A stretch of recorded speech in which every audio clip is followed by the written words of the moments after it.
Alright, we are live. Thank you for tuning in. You are watching Crypto Twitter Weekly, and this is the first episode. So let's go through some of the tweets that showcase the hottest moments that in the world of crypto. Alright, let's begin. Okay, so this is about the BTP progress update from Icon 2.0. So Icon 2.0, Icon is a South Korean blockchain, and they're building something really cool that's related to making blockchains communicate with each other, which is interoperability.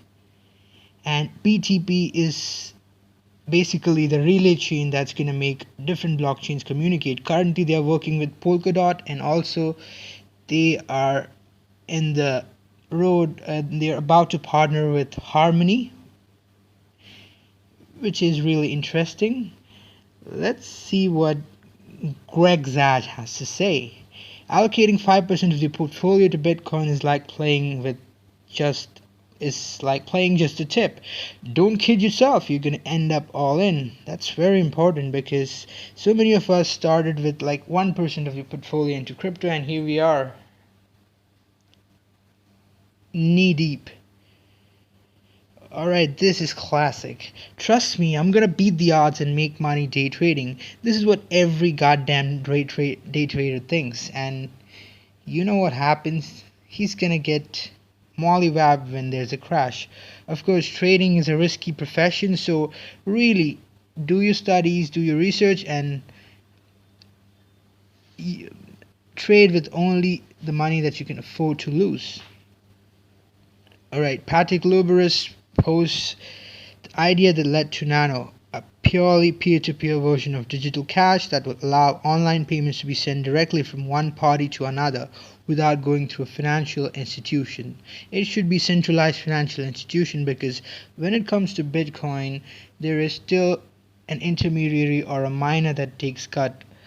But unfortunately, that's what we have to live with if not for Nano, which is pure peer-to-peer, because there's the sender and the receiver. There is no, although there are intermediaries who verify transactions, but nobody takes a cut. It's just 100% efficient.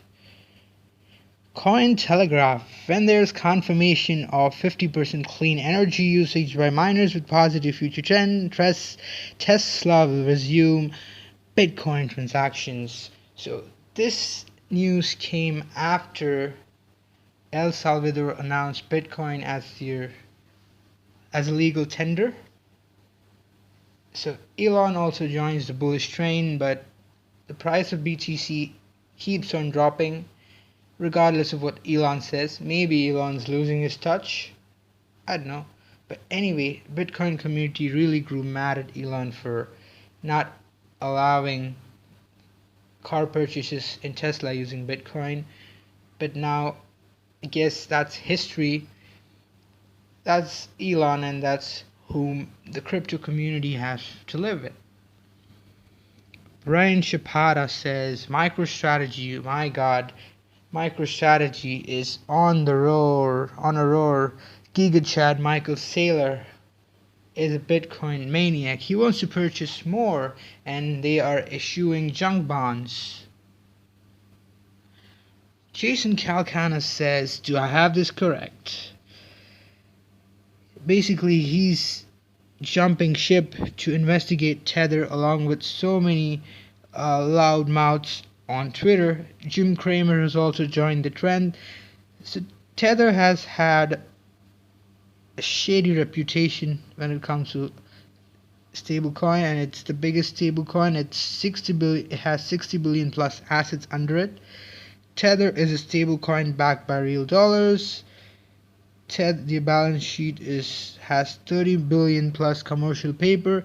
So when Tether did their disclosure, we saw that they had only 3% cash to back up the reserves. Everything else was assets of some sort, mostly commercial papers and debt instruments that are short term.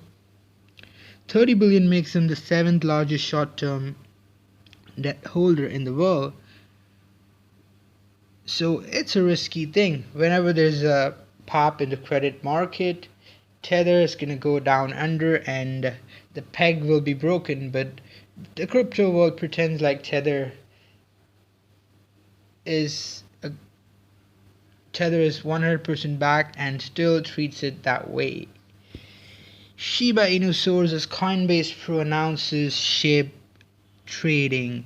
Wow, this was big news. So Shiba got approved by Coinbase on Coinbase Pro for trading, and man oh man, there was a lot of backlash on crypto Twitter, especially from altcoins which are really cool like AVAX, Nano, especially Nano Twitter just totally grew mad at it. Did Coinbase seriously list a clear and obvious shitcoin before Nano?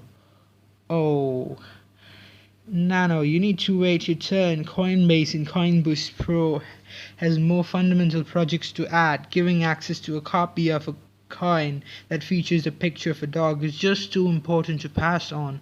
Be patient. Whoa. Coinbase definitely rubbed them in the wrong way. When Coinbase did mandatory KYC, it was game for me. Now with the SHIB listing, it's F you Coinbase. I'll tell everyone I know to stop using this scam. So Coinbase, just like Elon lost some of his reputation with his tweets, Coinbase is also losing the reputation with their listing choices. Maybe they just wanted to get on early with SHIB because they were really late with Doge. That's likely the case. While the whole market is waiting for ETH 2.0, an increased number of institutions and DeFi whales are coming over to layer 2 protocols like Polygon. So Polygon is hot right now, just like Binance Smart Chain was hot a couple of months ago. Now is the time for Polygon, aka Matic. DeFi is just surging.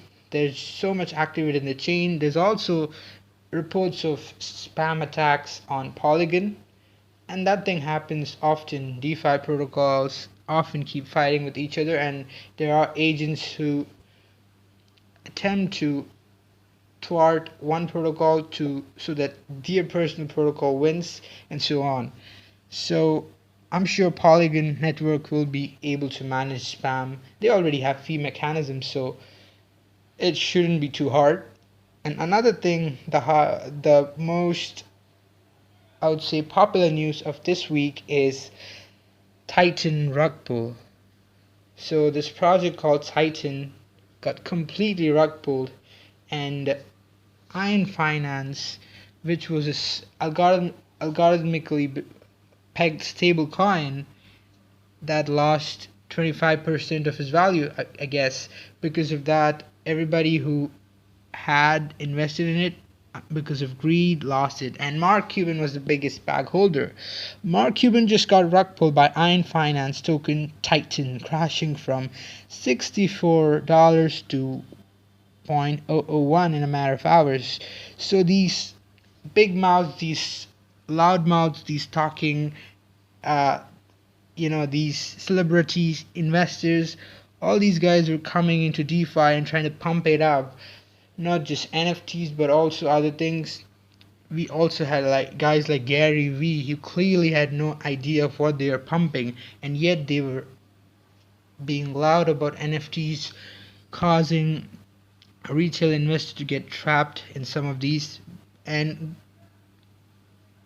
eventually Mark got trapped, and ooh, this DeFi is fun, and greed got him trapped, and now he's calling for regulators. Okay, here's another news. After some sustained silence, Elon breaks the ice again. But again, this didn't have much impact. But yes, Bitcoin's energy concerns have been the loudest in the recent times.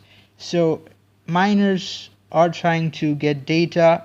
Some organizations like CoinDesk are trying to greenwash Bitcoin, and miners are trying to shift to renewable sources. And there's also miner exodus from China. China is, all the miners will soon be shutting down operations, which will cause hash rate drop But again, there are miners who are going to be spreading outside China, so it's good for Bitcoin in the long term. And I'll leave you with this final tweet, which is from the past, 2011. Well, Bitcoin has stabilized at almost $14 per coin. I'm tired of waiting for a jump, so I'm taking the loss and getting my cash back. And what's happened since then? Well, Bitcoin has gone to the moon. 60k within, well, 10 years. So what does that tell you? Don't be swayed too much by short-term price movements. Hold tight and play the long game. If you believe in the fundamentals of a project, it's important that you don't look at price too often. And of course, as always, invest only what you can afford to lose.